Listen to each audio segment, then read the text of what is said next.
Hello, nieces and nephews. Welcome back to Unkle Orlok's Vault for episode 14. This episode is part of our continuation of our Summer of Sci-Fi series we started last year. In this sci-fi series, we've so far explored AI and machines' relationship to man in our countdown of the greatest movie robots of all time episode. If you missed that one, please check it out. We also dove into the origin of the alien invasion subgenre with George Pal's movie adaptation of H.G. Wells' seminal novel, The War of the Worlds. Now, for this episode, we'll be examining a second George Pal adaptation of an H.G. Wells novel that was the genesis of another important sci-fi subgenre, time travel.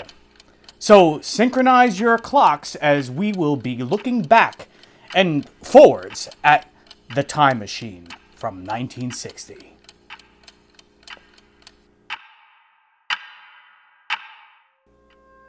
Before The War of the Worlds, or The Invisible Man, or The Island of Dr. Moreau, author Herbert George Wells, better known as H.G. Wells, first imagined a story about an inventor who builds a time machine, thus coining the term. He popularized the concept of using a vehicle or device to travel through time, first in 1888 with his short story, The Chronic Argonauts.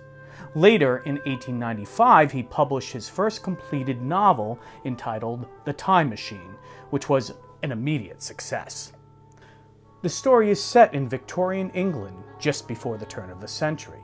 The main character, identified in the book by the narrator as simply the Time Traveler, explains to his weekly dinner guests that time is a fourth dimension, and demonstrates a tabletop model machine for traveling through it.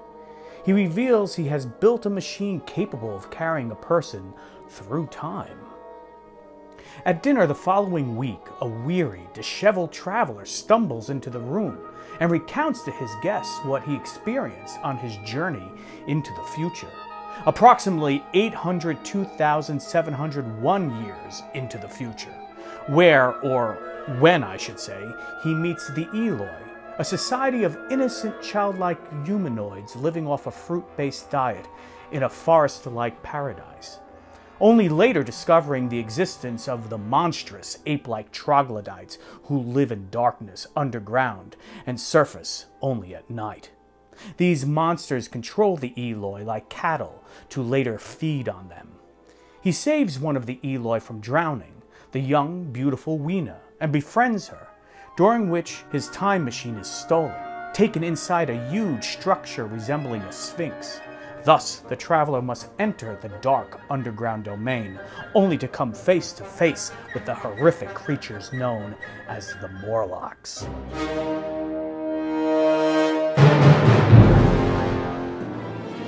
This brings us to producer and animator George Pal. Pal first gained recognition in the 1940s for his stop-motion shorts called Puppet Tunes. During the 40s, Pal had been nominated 7 times for Best Animated Short, and even received an honorary Oscar in 1944 for his groundbreaking techniques in animation. Pal later moved into producing live-action films, primarily in the sci-fi genre, such as Destination Moon, 1950, When Worlds Collide, 1951, The Naked Jungle, 1954, and Conquest Space, 1955. But the sci-fi film Pal gained most recognition for was his 1953 adaptation of H.G. Wells' The War of the Worlds, directed by Byron Haskin, which we covered on this show in episode 9. If you're interested in The War of the Worlds, check that one out as well. But first, remember to like and subscribe. Anywho, after the success of The War of the Worlds at Paramount Pictures, he pitched the idea for adapting H.G. Wells' The Time Machine as a follow-up picture. But for whatever reason, Paramount passed on the idea. There was a brief period when a Japanese studio was interested in the idea, but that eventually fell through. Pal continued to shop The Time Machine around other studios in Hollywood to no avail.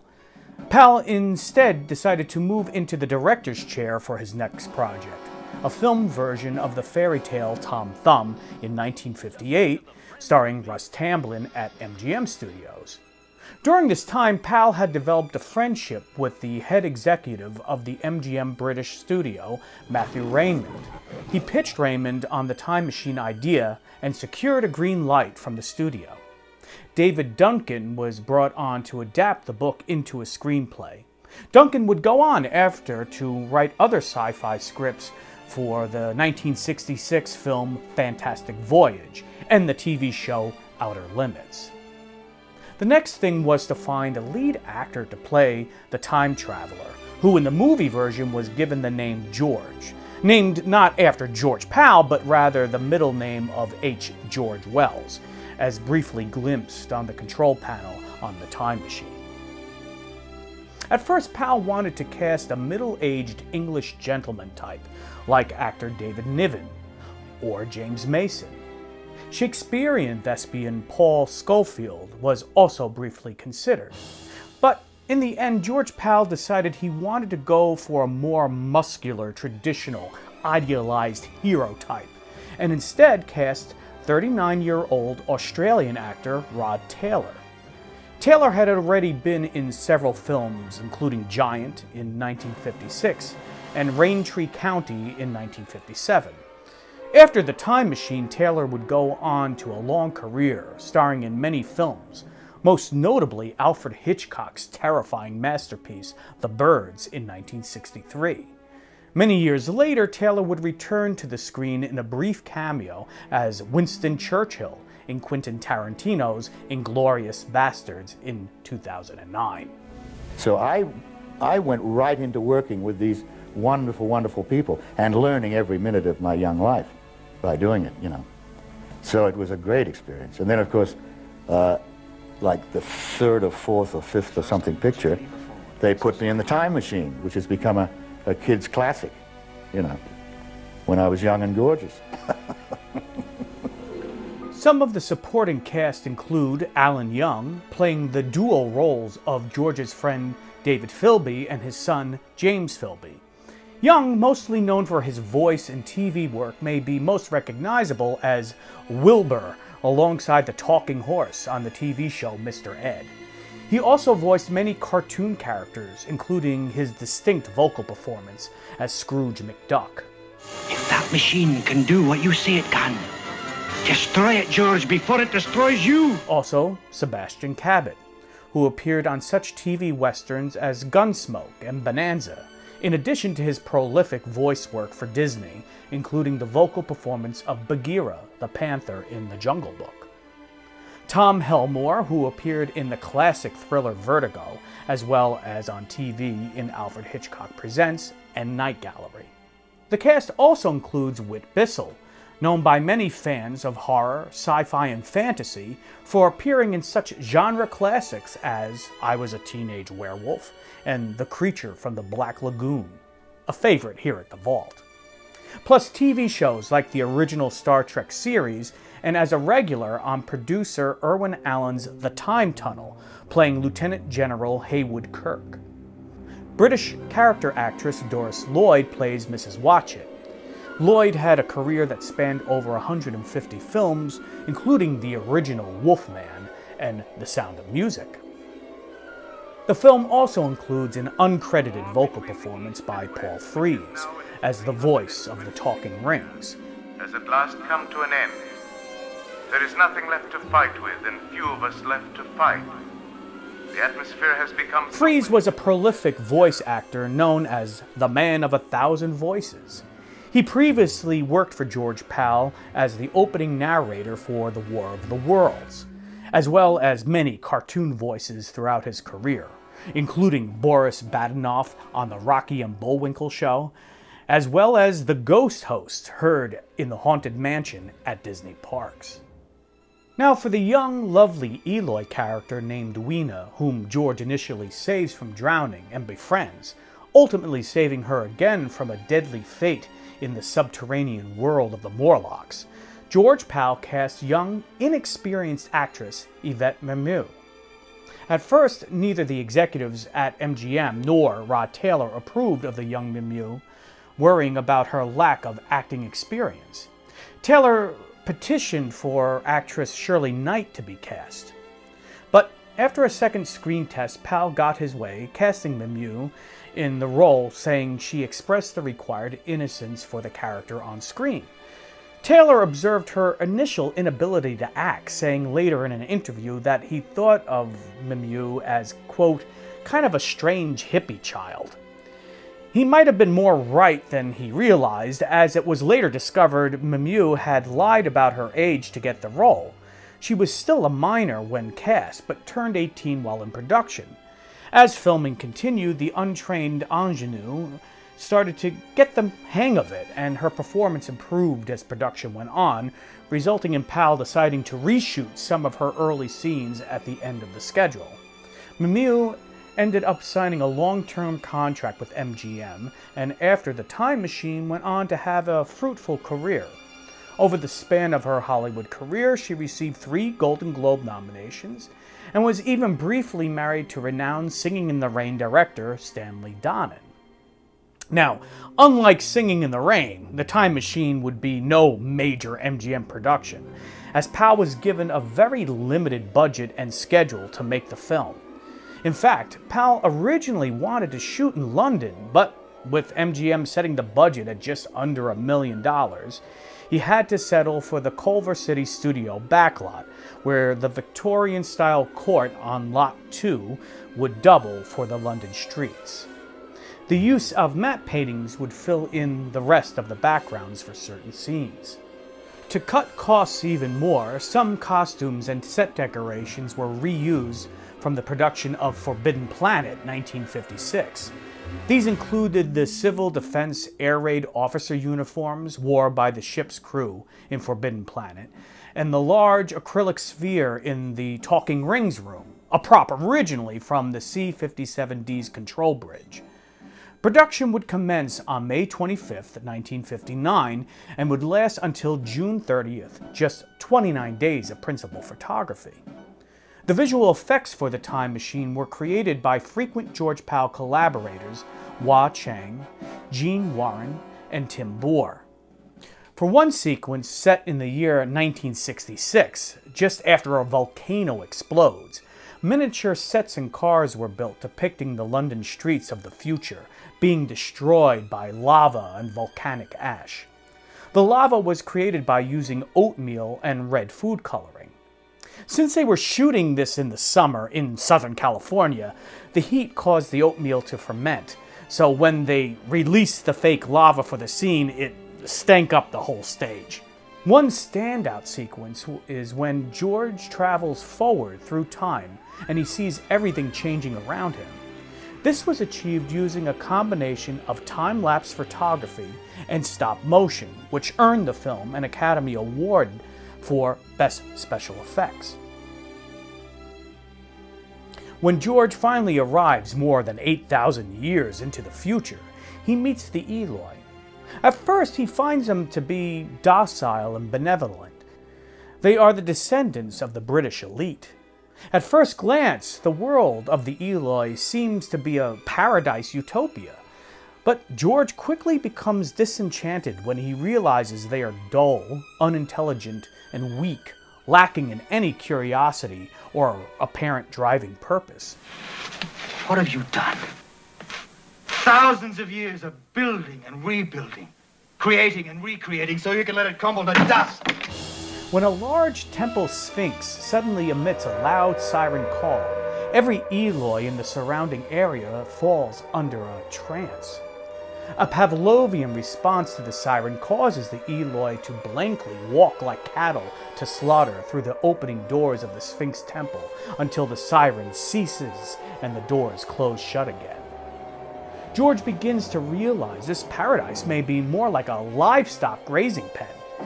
Needing to investigate to retrieve his stolen time machine and unable to reopen the doors to the temple Sphinx, George ventures to the underground by entering the mouth of a deep well and climbing down hooks in the tunnel shaft.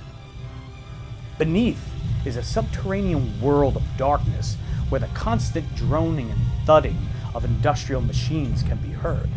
This is the realm of the bestial Morlocks. H.G. Wells' description of the Morlocks in the novel is nightmarish, to say the least.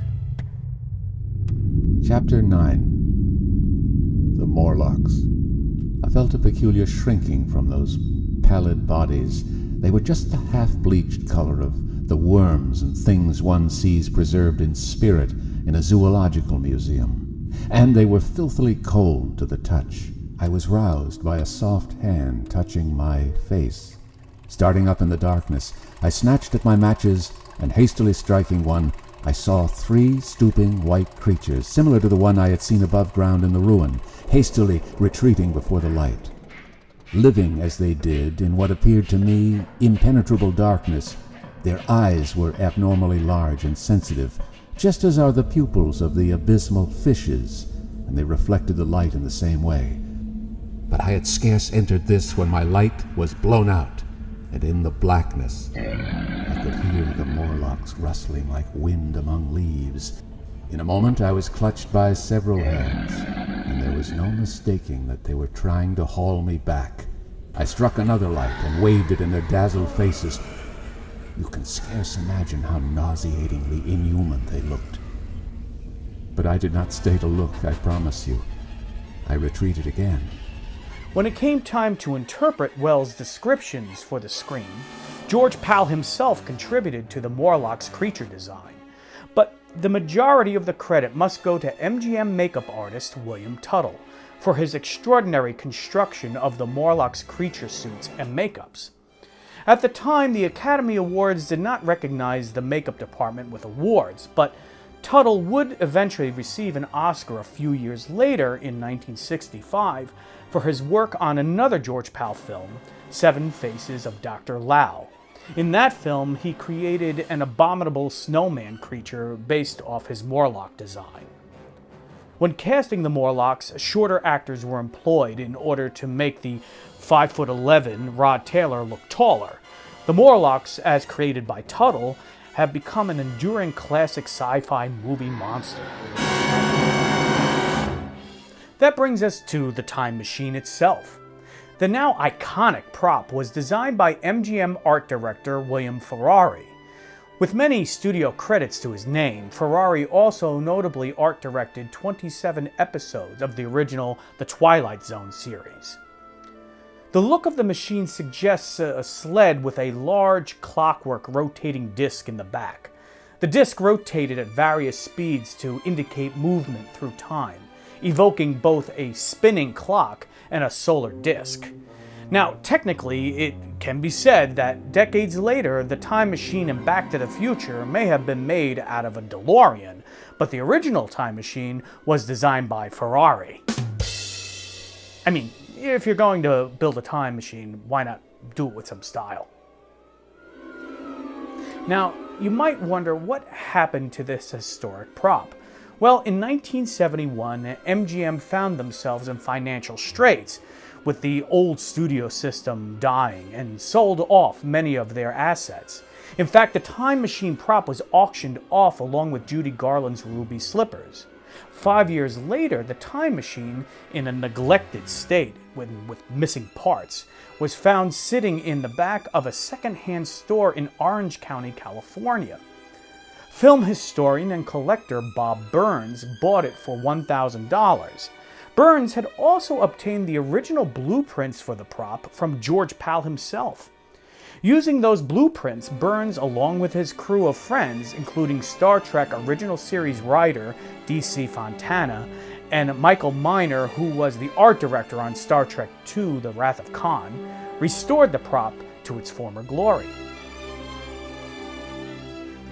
In 1984, the time machine prop would make a cameo in Joe Dante's Gremlins. Seen briefly in the background at the Inventors Convention, it subtly disappears between shots when it presumably travels to another time. In 1993, the prop would be featured in a short documentary about the time machine called Time Machine: The Journey Back, hosted by Rod Taylor. The program was written by the Time Machine screenwriter David Duncan, and would air on PBS. It also featured the return of Alan Young and Whit Basile as their original characters. Michael J. Fox would even make an appearance sitting in the time machine prop and comparing it to the 88 miles per hour speed Doc Brown's DeLorean required in order to get him back to the future. As far as its influential stamp, the time machine prop's look would inspire the design of many other time machines in TV and film, including the time machine in the 1979 movie Time After Time, starring Malcolm McDowell as H.G. Wells. In the Quantum Leap episode titled Future Boy, Dr. Sam Beckett designs a time machine influenced by the PAL film. And on The Big Bang Theory, in an episode titled The Nirvana Annihilation, an exact full-scale replica was created. Sheldon even dreams in the episode that he travels into the future and is attacked by Morlocks. It is a sweet homage to the original film, but it is a bit silly and a cheap idea. I mean, something we would never do on this show. The original music score for the Time Machine was composed and conducted by Russell Garcia. A vinyl release of the original motion picture soundtrack wouldn't appear until 1987, after the movie was considered a classic. In 2005, Turner Classic Movies Music issued a limited release of only 3,000 pressings of a CD album of the complete symphonic score, mixed in stereo with mono sound effects elements included from the original film. The Time Machine was a success upon release in 1960, earning over $1.5 million in the US alone.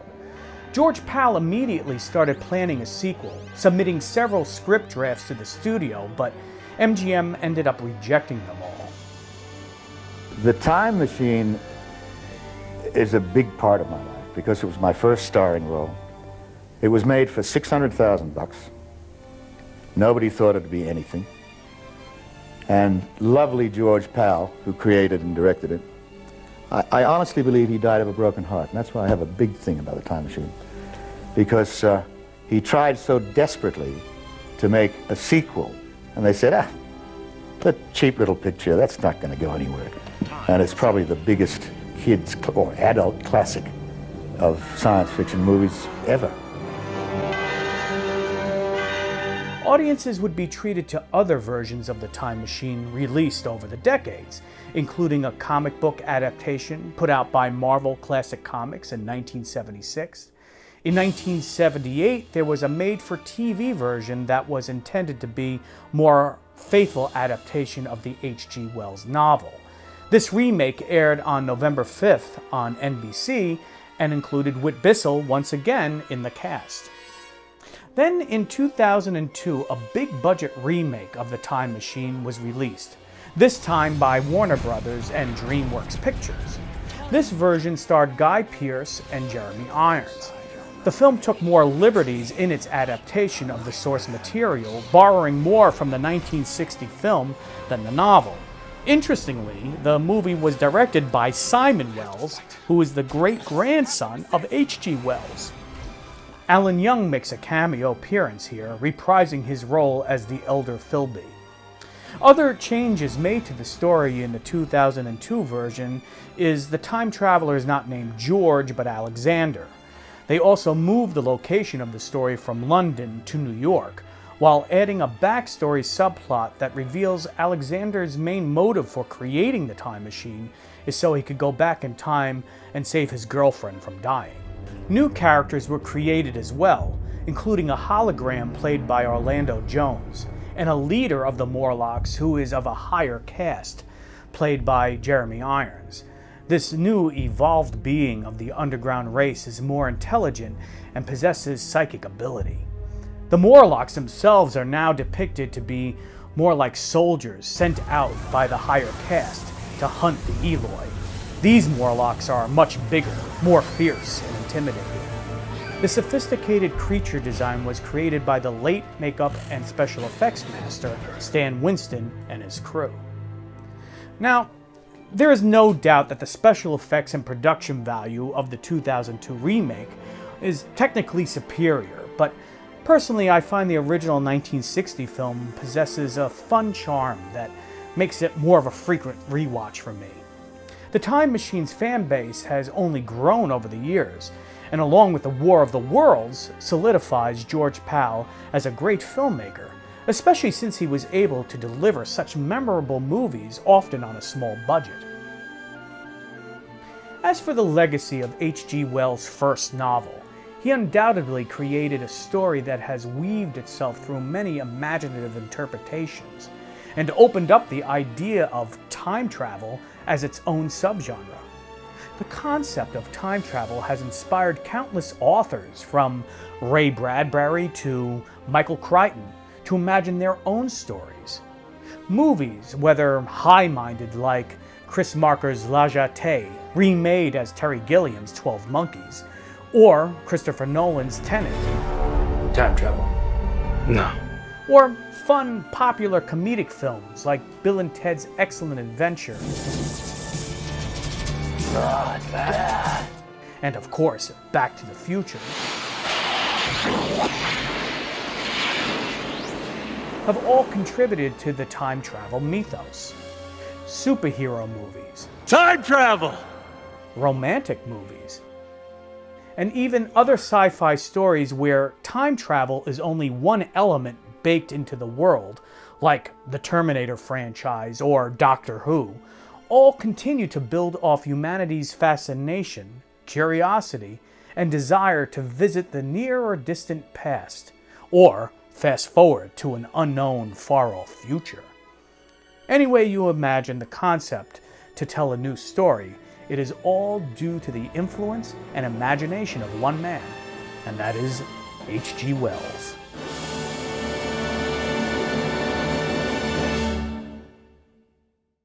Well, I hope you enjoyed this episode of Unkle Orlok's Vault as part of our continuing Summer of Sci-Fi series. Now, you may be wondering, what am I sitting in right now? Well, we here at the Vault have been working tirelessly to invent our own time machine. Some of the parts may look a little cheaper than the one Rod Taylor sat in, but all the technical elements are in place and should be working. So, for the grand finale of this episode, I, your Unkle Orlok, will commence with our maiden voyage through time, traveling into the future to our next sci-fi episode. So, buckle up, nieces and nephews, as we are about to make history in the present by going into the future. Wait, that's right, yeah. We're history in the present by going into the future. Okay, all right, here we go. The light's green. Let's go. Slow.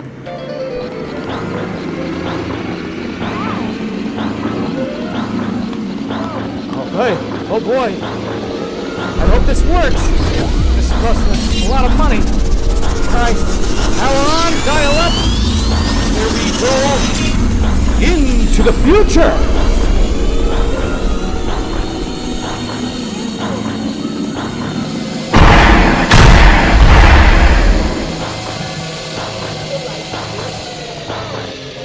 Did it work? Did we go into the future? Where am I? Or when am I? What the hell is that? What? Maybe I went too far. What is it? Is 8,000 years into the future? Oh no. Oh no. It can't be. Morlocks! I gotta go. Reverse. We're going back. Reverse.